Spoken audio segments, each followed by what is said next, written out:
Welcome to TezTalks Radio. I am your host, Marissa True, and this week I have a very special guest joining me. It's Sebastian Devaud, or more famously known as Agoria. So Agoria is a multifaceted creative. He is an artist, a composer, and a DJ who is very prominent within the Tezos artverse, not only for his creations, but for his steadfast dedication to supporting artists within Web3. Hello, Marisa. Thank you so much for inviting me today. I guess I'm one of the every week special guests because I get everything every week. You have a special guest, so glad to be part of your family now. I think you've built an immense profile within the Web3 space, not only for your vast collection of works, but just for the fact that you have a very clear sense and understanding of why the Web3 space is so pivotal for artists that are, not only established, but also those that are attempting to build their names within this space. But before we get into that sort of storyline, I'd love to understand your own personal journey into blockchain and how you came to join not just the Web3 community, but Tezos specifically. So I was working a bit for the contemporary art field with artists. I was like helping for their own exhibitions, like for example Philippe Pareno, where I helped him for the Tate Modern exhibition in London or in Armory Park in New York. And I was already inside the art world, and I started to do my own at that time photography and films exhibition in Paris or in Miami Art Basel. And then the pandemic arrived, and so as a DJ, of course, I was just blocked at home and no more tour. And so I was already into the crypto scene, like being interested by the manifesto of Satoshi and the utopia about all the ecosystem. So I was thinking, okay, what could we do? And at exactly the same time, there's a friend of mine who is a French gallerist named Victoire de Portales, and with his husband Benjamin Emer, they were asking me to do something in the hemp field. And the hemp field is the brother cannabis. And I was saying, okay, all my childhood I play in rave parties in fields or in abundant industry, and I was thinking maybe we could do something more specific than just me playing in just in a random place in a field. And so we started with a biophysician named Nicolas Desprats and a sound artist named Nicolas Becker to imagine what we could do in this hemp field. So we started to do a radio hemp FM, and then we did a movie about what was happening when we seed this field. And so we tried to analyze and to film in a laboratory in Paris, actually at the ENS in Paris. We tried to see what the microorganisms were looking like, and we had nothing for like maybe the first 2 months, and then suddenly we had like something interesting. So Nicolas Desprats, the biophysician, was like very desperate that we didn't catch anything interesting, and then at the moment everything appeared. And from this a movie named Phytocene, who was like for me a movie about the life, the essence of life, of the living, and something that we had never seen before, because even in the for Nicolas, like what we were seeing during this movie, he didn't know how technically and how physically, organically it was appearing. So it was kind of a shock. And so I was thinking, okay, how can we present this movie? How can we present this film to a larger audience, to a wider audience during the pandemic? And we thought that the blockchain would be great, and in a way to do the first NFT, totally vegetal NFT, let's say. So, so at that time I had no clue about Ikeknunk. I had no clue about even.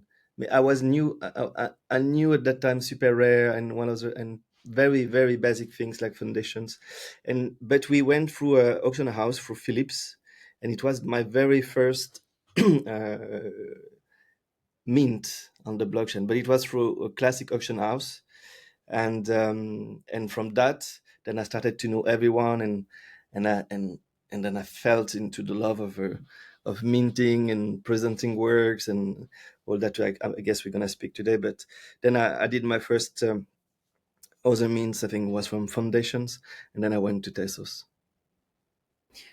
What was it about blockchain that made you think this is where we want to potentially experiment with distributing this film? Like, you mentioned that you were genuinely curious about the space, but what was sort of that trigger moment that you thought, this is how we want to try this, knowing that it was still fully experimental?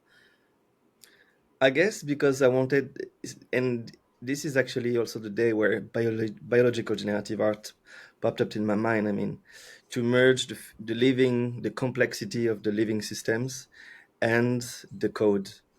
Because I was thinking, like, of course, I won't teach anything here, but uh, the living is a code by itself. It's ACGT.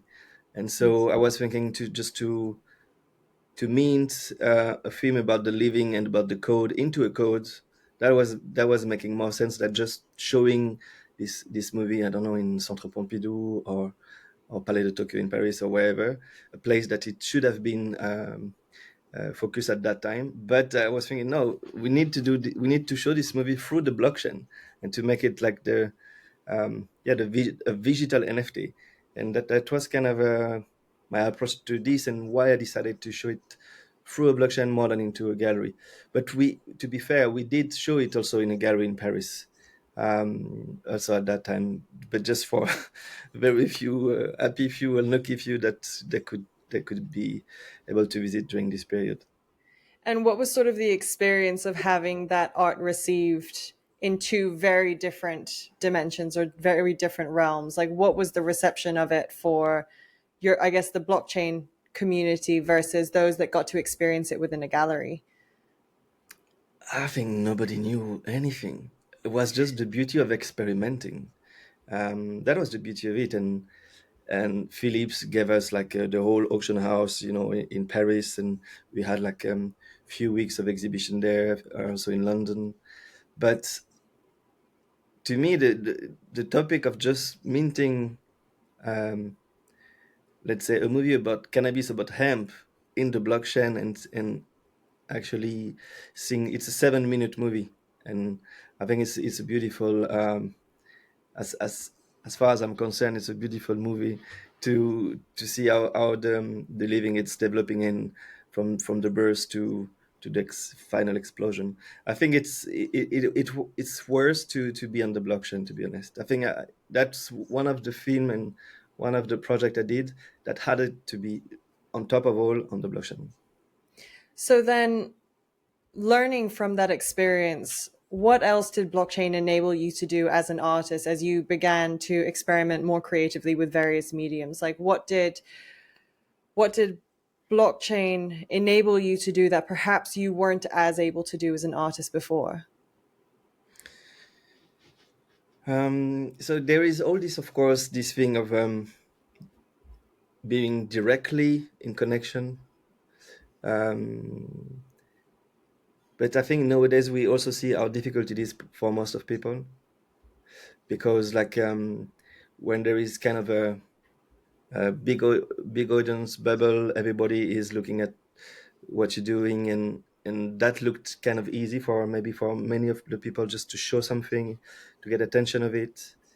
And so the beauty of this is the instantaneity of showing art, because normally it could take a year or 9 months or 2 years through a gallery, and then now you do a work and you can show it very very frankly. um, but the other side of the medal is that for most of the artists it's important to take time and to digest and to overthink what you're doing before to present it. So all what the all the cycle that we are experiencing now, I think it's a good thing. As difficult as it can be, I think it's a good thing for the artist and for the whole ecosystem. It's like it's actually a very normal cycle, like to go to all this period. And I think that artists that will manage to, and I know it's difficult, artists that will manage to get relevant over the years using blockchain, we'll have like a strong community and a strong impact on arts, on the art history. Right. I mean, So history with a little h, because so on the one hand, it bridged the relationship between the artist and their audience, but it also accelerated their ability, or like art became a much more instantaneous thing. But you were saying that the counterpoint to that was that sometimes it's actually worth slowing down. So the market cycle has sort of forced the pace and kind of made everyone recalibrate the momentum a little bit. And so that they could actually be a little bit more thoughtful, a little bit more mindful about the art that they put out, which is interesting because Tezos obviously had this massive boom of art since 2021 and basically the first NFT boom. And then over the course of the bear market, we saw, I guess, mints slow down a little bit, but it never really stopped for the artist. So what was that experience for you like as a core member of sort of the Tezos art community of creating during this quiet period? so I can only speak for myself because there is no one artist. Every artist are very different, and every stories, every so from my own perspective, like when I want to present something, I want this to be the final piece, not a work in progress, not a sketch, not an idea of something that could be developed. But for other artists, the blockchain, the Ikeknunk and the Tesos was also a way of um, funding projects by showing work in progress and sketches and ideas and developing their skills. So it's very different. I mean, every artist gets a different angles about how they can use the blockchain. Um, for me, it's like you know, of course, and even more than in any gallery, what you will present will last as long as internet will exist. Also, it's a question that I like to provocate many times: is like, is internet granted? Because I think like more and more, like if you think about the history of memory and how the piece were like lasting during the years, if you think about centuries ago, the draw in the caves are still here. If you think about the painters for Impressionism, we will speak later about this. From this period, like we need to restore them. Like I don't know if it's a word restore actually. We need to how do we say that in English? Restauration. Well, guys, you will find out. Restore and Restauration, preserve. to restore and preserve. After few decades. Um, I think nowadays CDs after 24, 30 years are not working correctly. So what will be like the future of blockchain and the preservation of art on the blockchain if I don't know if countries stop access to internet, if uh, I think for everyone in their minds internet is granted. I'm not sure it is 100%, and I'm not sure even if we have like protocols with Arweave or other companies to store the art. We don't know, and I think it's a good question also to point. Yeah, I think it's a very important philosophical notion because everyone speaks of blockchain as essentially creating a level of permanence to anything that is digital. But then when you also consider it against the backdrop of, I guess, like technological obsolescence, like our devices change all the time, systems upgrade all the time, and something is always lost in every iteration. So I agree with you that to assume that this is all granted and this is all permanent isn't necessarily an actual guarantee. So with that in mind, has that impacted your work at all, or how has, your view of your work evolved over the last couple of years as you continue to experiment with this idea of digital permanence? I think it's the core of all my work is like we speak about digital permanence, but I would like to speak about life permanence. Um, Working with biologists, with physicists, and with people who are doing like fundamental research about DNA, and like there is one thing that I love to say is that the approach we're having about technology is one day will merge with the living.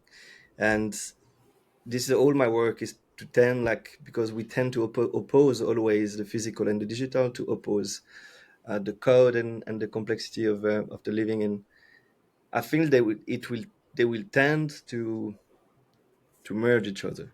So that's an intuition, of course, and I'm not sure I will see it during my life, but um, there is something that is here that reminds me all these approaches. Like, I was working with the biologist Alice Meunier about a project named Centriole, and I was always questioning myself about how we manage to take a decision. How do we manage to say this word and to show my hands? And so I was working with her, and she did a research about what's happening in the brain before we snap a decision. And actually, it's incredible, the biology of this decision, of what's happening is we have a kind of a water in the brain, and in this water we have like proteins, and there is cilias, like, who makes the water moving in the brain, and the protein is one is attached to different ports. Then when both match, then you take a decision, and the cilia is pushing this decision. So it's like, it's, I mean, how these proteins are matching together, how this all this evolution pushes to do things, is something that um, is very, it's very organized in a way. It's very coded, and so this is vertiginous question. I wish I could have some answers during the next 30 years, but this is really all the work I'm doing. And so when I started to work about Orsay, because when Orsay saw this series, it's on Super Rare. When they saw this series, that's the moment they called me to say, hey, we would love to see what could be your vision about our collections, and we would like to do a project together. So I said, okay, but I don't want to. Of course, I said okay, but I didn't want to show art through screens in Orsay Museum, because, like, it's actually a museum, of course, of modernity, but there are no screens at all to show, like, showing my work about the living into screens in this temple of sculpture and paintings would have been a bit like uh, uh, not, let's say, not relevant. So the project I did in Orsay Museum was to to think about the breath, the vital essence of life, and to know how we could use this breath to show art, and so all these ideas to, maybe we can speak now about this, but all this idea about um, having a sculpture and blowing into your phone to show art came from this idea of okay, how can we implement the living into history of impressionism, but still be in the core direction of all the works I'm doing with Johan and other artists. But there was one screen actually during the exhibition, only one, but this one was to show the living, the real living, and we encoded the life of Courbet into a bioreactor full of yeast, and the yeast were doing the artwork. So I mean, the yeast were making data to make the artwork relevant. So this one justified to use a screen. I mean, I think your Sorry, performance. I go in many directions. Sorry.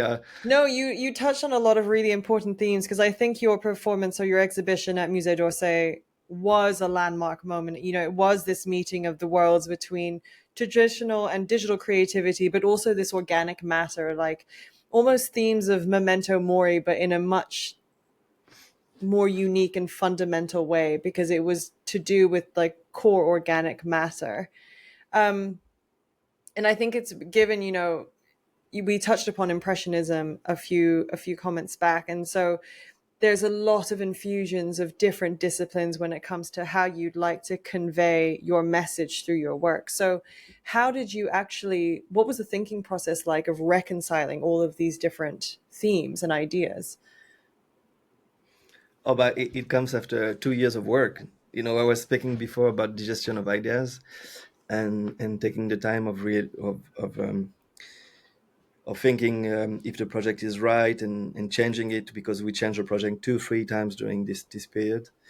Um, yeah, I think Orsay Museum contacted me 2 years ago almost now, even a bit more. And so we were visiting a lot and speaking with conservators, with curators of the museum, knowing a bit more about every incredible paints that were here. It was very, like, sometimes I was spending my nights there, or let's say my evenings, when the museum is closed, and it was a fantastic moment, because, like, it felt really like surrounded by so many souls around. Like, I'm a big fan of altered state of consciousness, and I did many experiences on myself. And when I was there, I was like really, I was really tripping by night or by evening. So this project were to be art, music, and technology and blockchain. That was all together. That was Mhm. the meaning of the project. So I was working on some artwork with uh, my with some researchers. Some people were working at Saclay in the Center Atomic Research in Paris. Some others were like the director of fundamental research in Museum of Histoire Naturelle in Paris, and so it was a big team of people, um, where we were having a lot of drinks by night, thinking about what do we believe about life, what should we, how should we embed these incredible paints into um, the work we are doing with yeast. And like, they asked me to inaugurate the bioreactor, and just like the punching the yeast into the bioreactor was like kind of a incredible moment. And to say, okay, what will be the history we will do. So they were like the piece about Kobe movie that we were working with this bioreactor. They were the piece I did with Johan Lescure about the sculpture and the moment where you blow into your phone. And they were the piece about me playing by night inside the museum, in the nave, at the center of the nave, where people could dance with I don't know, Rodin sculptures, Courbet paintings. That I was very scared for this one.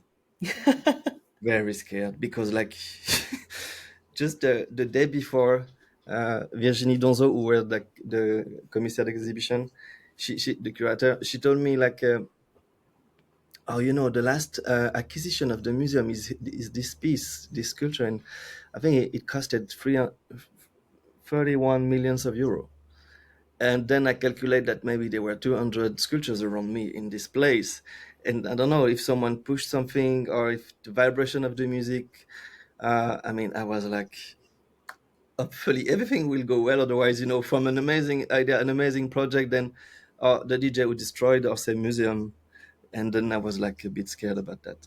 But in the end, all went well, and I think it was a very important moment, not only for me but also for them, also for because many artists were there, many curators, and many people from. It was during NFT Paris, so many people were actually here.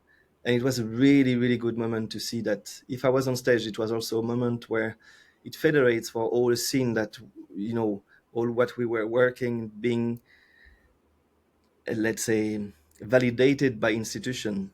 It was something that, at a point where we could do this party inside, like, that was kind of a special moment. And the fourth piece I did during this exhibition was a track I did with Nile Rodgers and Madison Mhm. McFerrin. It was a song dedicated about this idea of gateway, because it was, for me, the piece we did with Johan Lescure was kind of an arch, temporal arch, where we could reconnect with artists and painters of the museum. So So yeah, I mean, it was an incredible moment. Yeah. I mean, I can imagine that it must have been quite surreal to not only have your works exhibited, but then to also have the opportunity to perform another discipline of your work, which is music, in such a historical institution. I think all of us would be a little bit anxious about, the crowds that would come and like how they would essentially interact with the works that they are surrounded by, and hopefully no one knocks anything over by accident. But I can imagine that must have been, a major milestone, just not in your, professional career, but also just your life. I think it's an incredible honor. But then I want to go back to this idea And the of, museum allow everyone to drink alcohol. There was a bar. that's what blows my mind. That's the risky bit, I think, when you Yeah. introduce a variable like alcohol into that sort of environment, because that's when you have a greater potential for accidents, I guess. Um, but yeah, going back to this idea of validation, um, historically in the last few years, and again, as you said, historical with a little h, there was a resistance between traditional financial institutions and the Web3 art world, whether it qualified as art, whether crypto had a space within the art world. And there was a lot of debate. And it seems like we've now come to a point where there is this common respect and understanding between these two domains. So how have you seen that evolve over time in terms of, I guess, the institutional acceptance of these digital forms of art as they exist as NFTs? Um, Maybe I think the institution always defend digital art. I think it was not really a subject. I think, to be honest, institution are always defended digital art. The thing is, it was more about um, what people are saying is not about defending NFT or digital art. It's more about defending emergent artists who were not in the system. That's much more what happened, and not coming through the classical, Beaux-Arts school and galleries representing and all the that was actually what happened. And so it's not everybody is saying, yeah, wow, incredible NFT in our institute. I think digital art is inside any institution for so many years. So I don't think it's really digital art that has been. Um, it's more a way of saying, okay, nowadays, art scene is evolving as music has evolved in the past, and it's like much easier for an artist to show his skills or his heart, and to make his message relevant for institution. It's much more that. Um, so yes, of course, NFT blockchain helped it, but it's not about, wow, finally institutions are defending digital art. They do for years. It's nothing new in this. Um, but I'm super happy to see that, of course, um, Orsay gave me this opportunity, that Refik Anadol did it in MoMA, and that Centre Pompidou or LACMA acquire pieces. I think it's fantastic news for every artist that it's kind of a, let's say, a hope in this momentum. So no, of course we are all positive about this. So then going back to your own work, and I've read that some have dubbed it biological generative art. And as you were alluding to earlier, arguably all of nature is generative because it's all based off of the same baseline code, ACTG, what makes our DNA. So how have you continued to connect with that concept past your initial works? Is this a theme that carries through all of your works, or what are sort of the other themes and areas that you're exploring? So in music, I don't use it so far, but maybe I could do actually. Um, there were the track YMCA. Maybe I could do like ACG. I mean, I don't know, stupid joke, but maybe one day I will do a track like also. Um, so the my I will keep working with. We have like two or three projects like about um, collaboration, and I will keep doing this because this is actually what drives me. It's like to I'm an artist not to solve question but to get more question, I guess, you know. Hmm. So every time we work on projects, it's like we have another project coming, and it's, you know, this is the problem. Every time we work on something, then we have like 10 or more ideas to that are consequent of this project. So one project that I'm really excited about to work soon is a work I do with hospital here, and where I will, I mean, I can't say too much now, but it's something that will, I think, embed the beauty, the what is the essence and the beauty of life, but intrinsically. So yeah, this is what I'm about. I feel. And in terms of the fact that you explore so many different disciplines and also digital mediums, how critical is the blockchain component to all of your work? Is it sort of this domain of experimentation where you also see part of your work existing beyond it, or do you think that now there's always going to be this permanent infusion of this technology into your work? Um, Thanks to blockchain first for me. If there were no blockchain, also would have never contacted me. And if you know, like it's it helps a lot artists to who get like a really a strong direction to be recognized, I feel. And that's why, you know, many artists are contacting me like, how did it happen, and we would love to be part of the next exhibition, and we want to propose things. And but of course it's not the artist who will call the museum. Hmm. I mean, or maybe it can happen, so I don't know, but I wouldn't feel calling I don't know, Tate Modern or Metropolitan, hey, I have an exhibition for you. So it's, I think that's why I'm advising for many contacting me now is like, keep doing what you feel it's your strong message, and definitely um, you have a chance one day that it will be remarked. There's one thing that I'm a bit sometimes suspected is let's not, maybe let's not dive too much in this, but um, artists should take the time to, what I was saying at the initial, should really take the time to um, not to overmint, and to think twice before presenting the art on the blockchain. So there's still Because, for sort example, of. for a curator watching in a way your portfolio on TezTalks, on Object, on FXH or wherever, um, if you do two or three things on that are really out of the scope or are really not accurate, that could also change the vision about your all other artworks, even if all the others are great. For example, I did very bad tracks in my life, but after 30 years we mostly remember the good ones. So, you know, like, it's only 4 or 5 years.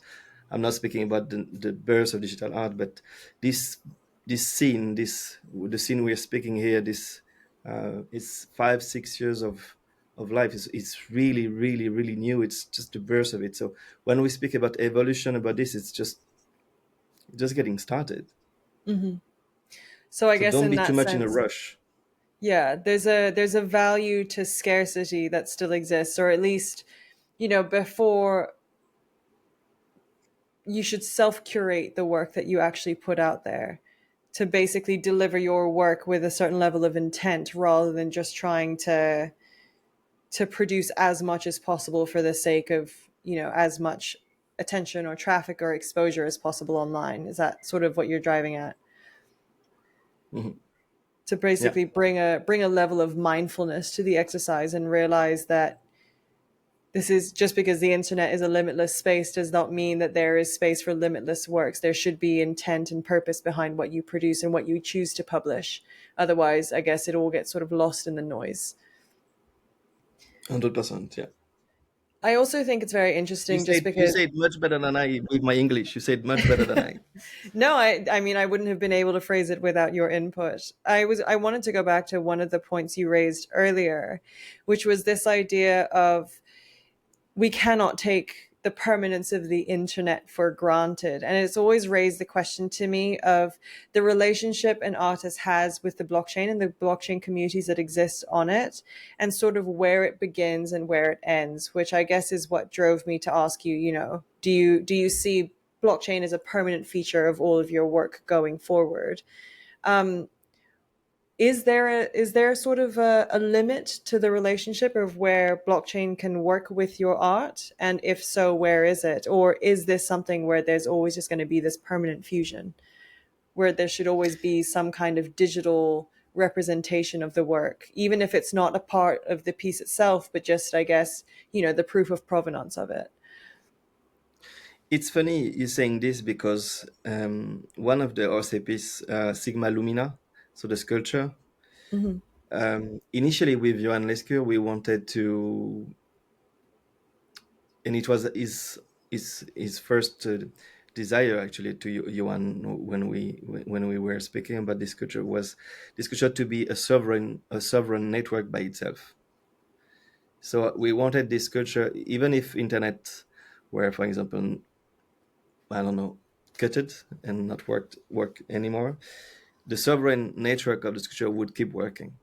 We Hmm. wanted this sculpture to be um, disconnected for um, um, every um, not utility, but every life outside of Sure. the museum. And we didn't do it because it was then difficult to mint on Tesos, as an example. But it was really something that we really wanted to achieve. So I'm sure that we will do few pieces in future where the piece itself will be a sovereign network, Hmm. not connected to internet and not connected to. Um, and I I think think that will gives kind of some, like this picture was like the light turning around, and when the light were turning around, the shadow on the floor were drawing a QR code that you had to flash. And we'd love to imagine, and I would love to decline this culture to do it, for example, outside in the by the sun, where the sun is turning around the sculpture and the hmm sun is drawing on the floor the QR code, not the light, not an artificial light, but the sun itself.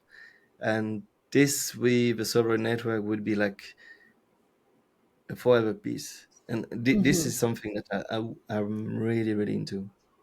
so it's almost like immortalizing it through nature rather than trying to immortalize it through technology. Yeah, And I think also what's interesting about the idea of, if it was like a digital sovereign network or platform, it's also an interesting concept because arguably the thing that keeps things visible and alive online or digitally is the network, is the fact that there are so many different connected devices, people, audiences that essentially bring or keep something in existence. So when you remove that, it raises this whole other question about what is permanence if there is no one else to prop it up or to validate that permanence. So again, it's a very existential rabbit hole that I think a lot of your work explores. And I'm not surprised that this is what continues to inspire you, just because I don't think that there is a finite, tangible answer to any of it. It's only worth exploring. Um, exactly. with that being said, what else are you working on at the moment? What are you experimenting with now? Um, at the right moment is my new album coming out in September. But there are Hmm.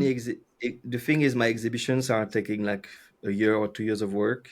So we are working on different exhibitions now. What I wish also is to, if some curators of museum like watch this, is I wish to Sigma Lumina to travel all around the world, because I think it's something that will be very nice.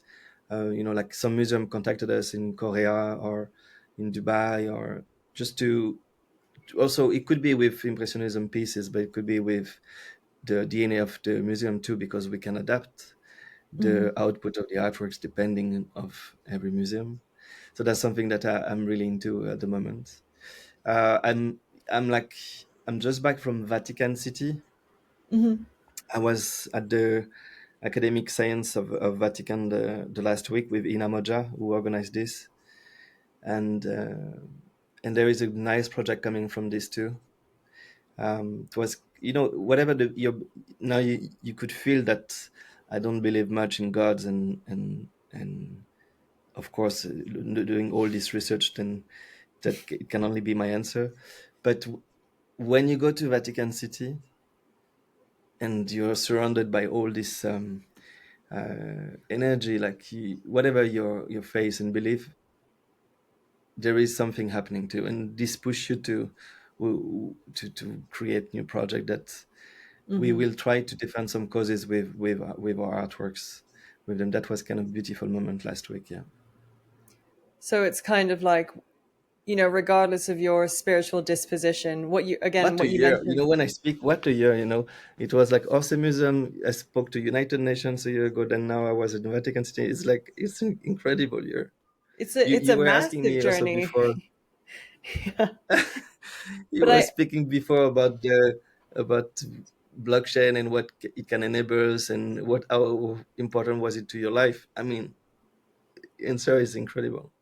I think that's what's so exciting is that, just a couple of years ago, a lot of these conversations would have revolved around what is it that you're doing and why does it matter? And now that sort of the technological component sort of speaks for itself. And now it's much closer to the purpose driven element of your work rather than the means of getting there. Blockchain is sort of the default infrastructure, and everything else you build atop it is the thing that carries meaning. And alluding to what you're saying about the Vatican City, and you may not necessarily be of a religious disposition, but this perhaps was another experiment in expanding consciousness in a way. And there's always an element of these environments that can give you a sense of appreciation for, I almost like the principle of grand design, whether it's attached to a religious discipline or just the fact that we see code occurring naturally in our organic earth, and then how we're mapping that onto technologies and mapping it back to nature is just a very profound thing to explore. So I think there's just, it's a very magical realm to me. Yeah, I agree. I agree. Well, it sounds like you have a lot of work coming up over the next year or two. I think the whole Tezos community is going to continue to watch. You've been one of the, I guess, like the major figures within the art community. I have to say the support of the Thesis community helped a lot. Artists and collectors, Mm, incredible. I do feel like the support of the Tessence Foundation should go to artists that make this blockchain alive. This is very mhm. important. I know this topic has been debated so many times, but still I feel like there is so many gaps between amount of money spent in various way that has not been very curated regarding all the work that artists are, and the passion of artists um, made into this blockchain. And some collectors have been like leaving the space because of this, and I think artists can be also sometimes demoralized and felt abandoned. Right. So the importance of, like, I guess, the distribution of resources that people know are available and making sure they go to the domains that matter, and the arts being a major one of them. I mean, Tesos blockchain is alive mainly because of the art community. So I think this community should be listened and being part of the conversation. I think a lot of the debate exists online, and it's a matter of it's a matter of the right people paying attention, those with the actual control to be able to make that change, to respond to, I guess, the increasing pressure around the fact that more resources, more support needs to go to the domains that are really keeping this community alive. And it is so important because art and culture are worth everything in society at the end of the day. Just to tie up loose ends before we part ways today, I'd love to ask, if there's anyone who's sort of seeking more information about your work, whether it's past, present, or future, where can they go to learn more? So if you want to see the piece on Tesos, you can go to fabulousobject.com and FXH.